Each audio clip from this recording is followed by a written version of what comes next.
تو اللہ کہتا ہے یہ یہود اور نصارہ تمہیں اسلام سے پھیرنا چاہتے ہیں، حالانکہ مشن تمہارا اتنا اہم ہے کہ اللہ تو چاہتا ہے کہ تم خود بھی دین پر چلو اور پوری دنیا کو چلاؤ، اور اگر تم اپنے آپ کو تباہ کر بیٹھے، ایک ملت کی بجائے سینکڑوں ملتیں بنا لی تو برباد ہو جاؤ، اصل کام تو ہو ہی نہیں سکا۔ جس فوج میں انتشار ہوگا، آپس میں اختلاف ہوگا، دوسروں کا کیا مقابلہ کر؟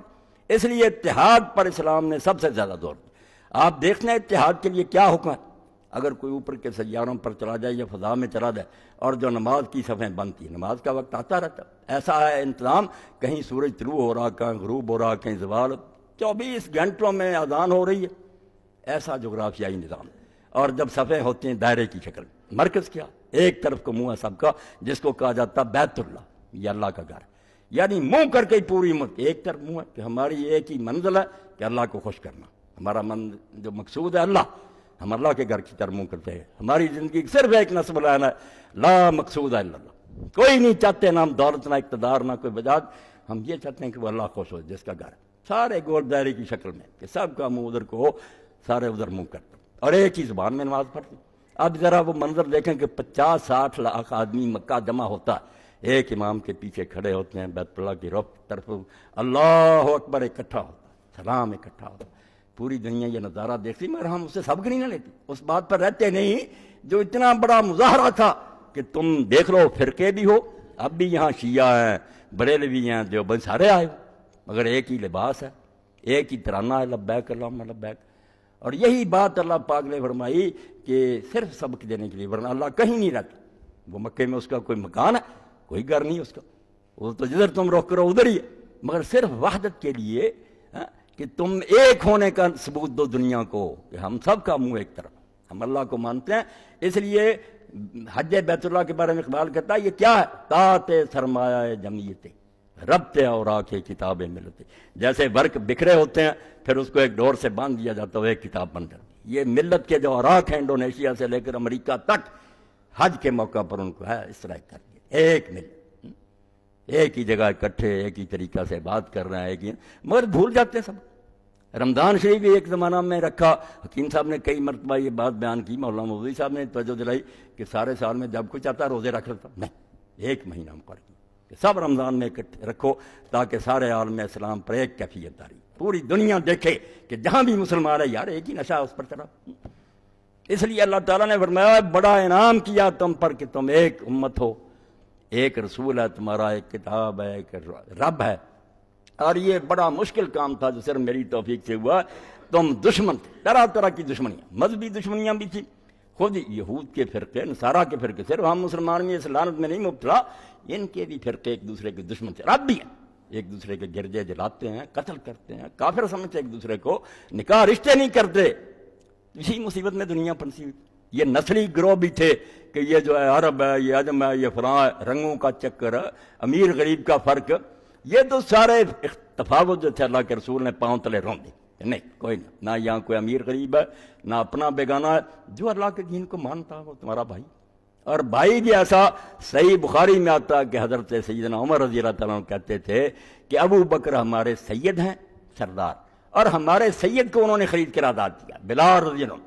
وہ جماعت غلاموں کی جن بیچاروں کی کوئی حیثیت نہیں، جانوروں سے بدتر تھے، منڈیوں میں بکتے تھے، فرمایا نہیں اب یہ بلال وہ نہیں، غلام وغیرہ، ہمارا سید ہے، سردار۔ اور اسی لیے آپ دیکھتے ہیں کہ بیت اللہ شریف کی چھت پر صرف وہی چڑھا، مکہ فتح ہوا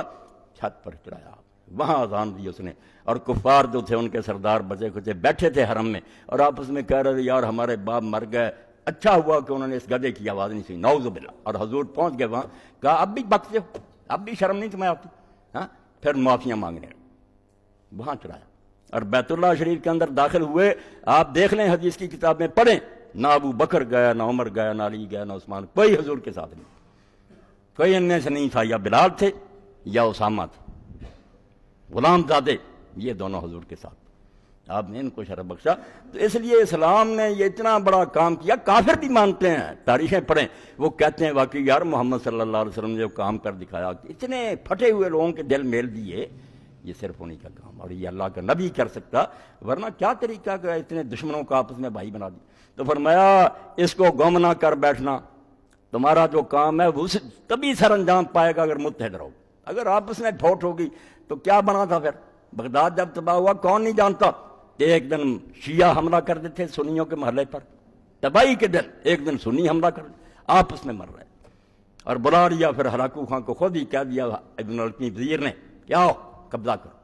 اور امیر المومنین مستعصم باللہ کس بری حالت سے مرا، پھر کپڑے میں اس کو لپیٹ لیا، جوتیاں مار مار کر۔ عالم اسلام اس وقت ہندوستان سے لے کر کہاں تک تھا، مسلمانوں کا امیر المومنین جوتیاں کھا کر مرا، کافروں نے قبضہ کر لیا۔ تو یہی انجام ہوتا ہے جب آپس میں پھوٹ ہو جائے، اتفاق نہیں تو پھر دشمن تو فائدہ اٹھائیں گے۔ اللہ پاک کہتے ہیں نہیں، ایک ہو جاؤ، آپس میں متحد رہو، اختلاف نہ کرو، ورنہ ہوا اکھڑ جائے گی، برباد ہو جاؤ۔ اور جس آگ کے گڑھے کے کنارے پر تم تھے اور اللہ نے وہاں سے بچایا، اسی میں گر جاؤ۔ آگ کا گڑھا تھا کہ دنیا گرنے لگی تھی، آپس کے اختلافوں کی وجہ سے عالمگیر جنگ لگتی، سارے مر جاتے، محبت پیدا ہو، فرمایا پھر گڑھے میں گرنا چاہتے، گرتے ہم لوگ۔ اور چھوٹے چھوٹے اختلاف، کہیں نسلی جھگڑے ہیں، کہیں علاقائی تعصبات، یہ بلوچی ہیں، یہ سندھی ہے، بھائی مسلمان نہیں ہو تم، اور ظالمہ ان رشتوں کی کیا قدر ہے؟ ہاں، جو اب بھی باپ اور دادے کا نام دیتا کہ میں فلاں نسل سے ہوں، فلاں صوبے سے، کوئی نہیں۔ جو ایک علیم و جد میں پھنسا ہوا کہ میرا علاقہ یہ، میں اس دریا سے پار پیدا ہوں، میں فلاں نسل ہے، اسلام کی ایک رائے بھی اس کے اندر نہیں۔ اسلام نے یہ ساری چیزیں ختم کر دی۔ اب تم ایک نیا خاندان ہو جس کے والد ہیں محمد مصطفیٰ صلی اللہ علیہ وسلم، جس کی مائیں ہیں رسول اللہ کی بیویاں، ازواج امہاتہم، رسول اللہ کی بیویاں آپ کی مائیں ہیں، یہ اسلامی خاندان، حضور ہیں والد، تم آپس میں بھائی، بالکل اصل بھائیوں سے بھی تمہارا تعلق زیادہ۔ اب آپس میں کوئی ایسی بات، اسی لیے مذاق اڑانے کو کہہ دیا گیا، کسی کی غیبت کرنے کو کہہ دیا گیا، ٹھٹھا اڑانے کو، یہ ساری چیزیں آپس میں تعلقات خراب کریں گی۔ دوسرا مسلمان پھر ناراض ہوگا، یار یہ میرا بھائی نہیں، یہ تو میری بدگوئی کرتا۔ کوئی ایسی بات نہیں اسلام نے قبول کی، حتیٰ کہ اشارے سے بھی اگر کسی نے آنکھ سے اشارہ کیا نا کہ یہ دیکھو ٹھنگنا سا، فرمایا تو نے بھی غیبت کی، بہت بڑا جرم کیا، کیوں اپنے بھائی کی تحقیر کی؟ تجھے کیا پتا کہ اللہ کی بارگاہ میں تجھ سے کتنے بہتر۔ اور جن لوگوں نے اس بات کو سمجھا تھا کہ یہ جو اختلافات جن پر آج زور دیا جا رہا اور دشمنوں کی سازش کے تحت، اور بعد میں حقیقتیں کھولتی، پتہ چلتا کہ یہ مولوی حضرات بھی لاکھوں لیتے، ان میں بہت سے جن کو لاکھوں کروڑوں ملتا ہے ایجنسیوں کے ذریعے، کھاتے ہیں، بڑی بڑی کاروں میں گھومتے ہیں، کوٹھیاں بن جاتی، جن کو ایک روٹی نہ ملتی تھی وہ کوٹھیوں کے مالک ہو کر مرتے، اصل میں سب ان کے ایجنٹ ہوتے کہ مسلمانوں میں پھوٹ ڈالو، یہ آپس میں لڑتے رہیں۔ تو اختلاف کیا؟ یہ شیعوں سے پوچھے کہ جن کے پیچھے تم کہتے ہو کہ وہ چونکہ حضرت ابوبکر عمر سے ناراض تھے، اب بیروت سے ناج البلاغہ چھپی، اس کے مقدمے میں اس شیعہ عالم نے کہا کہ جس کو امام مانتے اس نے کیا کیا تھا؟ ابوبکر عمر کے زمانے میں ان کے پیچھے نمازیں نہیں پڑھی، ان کے بیت المال کو زکوٰۃ نہیں دی، اور اپنی بچی جو تھی ام کلثوم وہ حضرت عمر رضی کو نہیں دی۔ اس لیے کیوں تم مت میں انتشار پیدا کرتے ہو؟ ٹھیک ہے، ہم سمجھتے ہیں کہ وہ زیادہ حقدار تھے، زیادہ قابل تھے، مگر اگر دوسرے لوگ بھی انہوں نے اچھے طریقے سے امت کی خدمت کی اور اسلام کے مطابق کام کیا، تمہیں کیا اعتراض ہے جب تمہارے امام نے کہا کہ میں راضی ہوں؟ اور ادھر ان لوگوں کی حالت ہے کہ چھوٹے مسائل فقہی،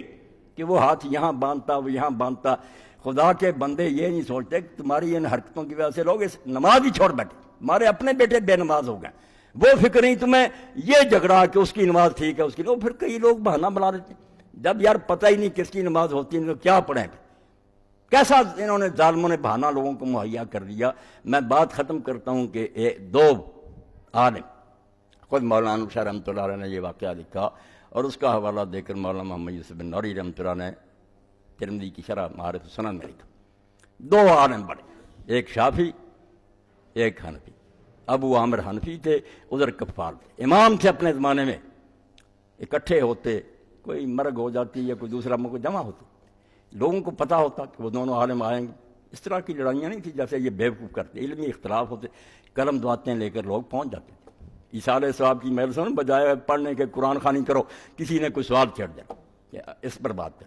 جب انہوں نے کلام شروع کرنا وہ علامے سے دریا بیٹھتے لوگ نے کتابیں بنتی جاتی تھی۔ ایک دن ایسا ہوا کہ وہ ابو عامر جو تھے حنفی وہ جا رہے تھے، مغرب کی نماز کا وقت ہو گیا، مسجد تھی کفار رحمۃ اللہ علیہ کی، وہاں پہنچے تھے، یہ انہیں کی مسجد میں داخل ہو، بھئی اپنی مسجد ہے، کیا پڑھتے ہو تم پیشانی پر کہ یہ حدیث کیا یہ جو بندے کافر ہوگا، مسئلہ نہیں ہے، قبلہ کی طرف رخ نہیں، قرآن نہیں پڑھا جا رہا، کیا ہو گیا آپ کو کہ آپ سمجھتے نہیں یہ ہماری نماز نہیں، تو داخل ہو۔ اب کفار رحمۃ اللہ علیہ نے جب دیکھا کہ ابو عامر آ گئے ہماری مسجد میں، تو انہوں نے اپنے مؤذن کو اشارہ کر دیا کہ دیکھو یہ ہمارے مہمان آئے ہیں، عالم ہیں، میرے دوست ہیں، آج شافعی طریقے سے اذان نہیں کہی، حالانکہ دونوں سنت کہ 2 بار اشہد اللہ اللہ 2 بار اشہد اللہ محمد رسول اللہ آہستہ کہو، بعد میں پورے زور کے ساتھ ریپیٹ کرنا کیا ترجیح۔ مکہ میں یہی اذان حضور نے مقرر کی تھی، ابو معذورہ یہ دیتے تھے، اور مدینہ میں یہی تھی جو ہم دیتے ہیں۔ تو حنفی جو ہیں یہی ہے کہ اکاری اذان کہہ دیتے ہیں، وہ دوہری کہتے ہیں، انہوں نے کہا اکاری کہی۔ بعد میں نماز کے لیے بھی حضرت ابو عامر کو آگے کر کہ آپ ہی پڑھائیں۔ جب وہ نماز کے لیے کھڑے انہوں نے دیکھا کہ میرا اتنا احترام کیا، میں بھی اپنے عمل سے ثابت کروں کہ یہ مسائل کوئی حیثیت نہیں رکھتا، یہ کوئی مسئلہ نہیں دین میں۔ انہوں نے ناف کے نیچے ہاتھ باندھا، آمین اونچی نہیں کی، رفع یدین نہیں کی۔ یہ چیزیں تھیں جن کو اتنا اچھالا کہ اب دین کے دشمن کہتے ہیں یار مولویوں کی بات کیا سنیں، یہ تو نرے جھگڑے ہی ہیں۔ باقی انہوں نے فساد دی، وہ بات وہی ہوگی جو وارث شاہ نے اپنی اس عشقیہ مسلمی نے کئی ہیر میں کہ وارث شاہ میاں پنڈ جھگڑیاں دی پچھوں ملا مسیح دا آیا۔ یہ ملا مسیح کا جو ہے نا جھگڑوں کی پنڈ، فساد ہی فساد، وہ کافر ہیں وہ کافر ہیں ان کے بھی۔ تو کیا یہ وہ کام کریں گے جو اللہ کہہ رہا تم نے تو دوہرا کام کرنا تھا؟ خود ملت اسلامیہ نے بھی نیک رہنا تھا اور باقی بھی نظر رکھنی تھی کہ دنیا کے دوسرے علاقوں میں کیا ہو رہا۔ انہیں نوٹس دینا تھا کہ ہم ملک نہیں چھیننا چاہتے، ہمیں یہ کوئی بھوک نہیں لگی کہ لوگوں کے علاقے چھینے، نہ ہم قتل کرنا چاہتے ہیں، نہ تمہاری بات گائیں ویران کرنا چاہتے۔ اگر تم کافر مرنا چاہتے مرو، یہ تمہارے خدا سے معاملہ، مگر ظلم اور کرپشن اور بدماشی یہ مسلم کریں گے، وہ بھی ان کا ہاتھ پکڑیں گے ہم، اور کوئی کافر کرے گا اس کو بھی کہیں گے نہیں بھائی ظلم نہ کرو، آرام سے امن سے رہو۔ تو اتنا کام ہے تمہارا مگر تم آپس میں لڑ رہے، اور جب لڑو گے تو پھر دین کا کام تو ٹھپ ہو جائے گا، دشمن غالب آ دیں گے۔ اللہ تعالیٰ ہمیں توفیق دے کہ ہم اپنی ذمہ داری کو پہچانیں کہ وقت تیزی سے گزر رہا، اللہ کی عدالت کی پیشی قریب آ رہی ہے، وہاں شرمندگی اور رسوائی نہ ہو، اور بالکل وہ آخری بات علامہ اقبال کی اپنے ذہن میں بٹھا لیں، تا نہ خیزت بانگے حق ازار میں گر مسلمانی نیاس آئی لمیں۔ اگر تو مسلمان ہے تجھے چھٹی نہیں ملتی، سب ملازموں کو مل جاتی، تیرا کام تو اتنا کہ تو اپنی پیٹی کھول ہی نہیں سکتا جب تک ساری دنیا میں حق کا آوازہ بلند نہیں ہوتا، جب تک لا الہ الا اللہ کی چرچا ساری دنیا میں نہیں، اسلام جو ورلڈ آرڈر نہیں بنتا تو نہیں آرام کر سکتا۔ کام یہ ہے آپس میں جھگڑوں میں پڑے ہوئے، کچھ غیروں کی سازشیں ہیں، کچھ ہماری بیوقوفی ہے۔ تو اللہ ہدایت دے، اسلام کے لیے ہم متحد ہو جائیں، اور جہاں سے بھی کوئی آواز آئے، بے شک کمزور آواز، آپ دیکھتے ہیں ہمیں زیادہ مجموع کی ضرورت نہیں، 4 آدمی بھی ہمارے سامنے بیٹھے ہیں مگر وہ یہ عزم رکھیں کہ واقعی یار جیسی یہ بات اللہ کے بندے کہہ رہے ہیں دین کے لیے ہمیں تڑپنا چاہیے۔ تو ہماری محنت اس میں انشاءاللہ جو ہے نا برابر ہوگی، اللہ ہمیں اجر دے گا، تو دین کے کام میں پوری طرح ہم منہمک ہو جائیں، آپس میں اتفاق اور اتحاد پیدا کریں۔ کوئی عالم اور مولوی اندروں میں اختلاف کی بات کرے اس کو یہاں سے پکڑیں کہ اللہ کے بندے ہمیں تباہ کرنے کے لیے کافر ہی کافی ہیں، تم کیوں ہمیں مروا رہے؟ وآخر دعوانا الحمدللہ رب العالمین وصلی اللہ تعالی علی خیر خلقہ محمد وآلہ وصحبہ اجمعین۔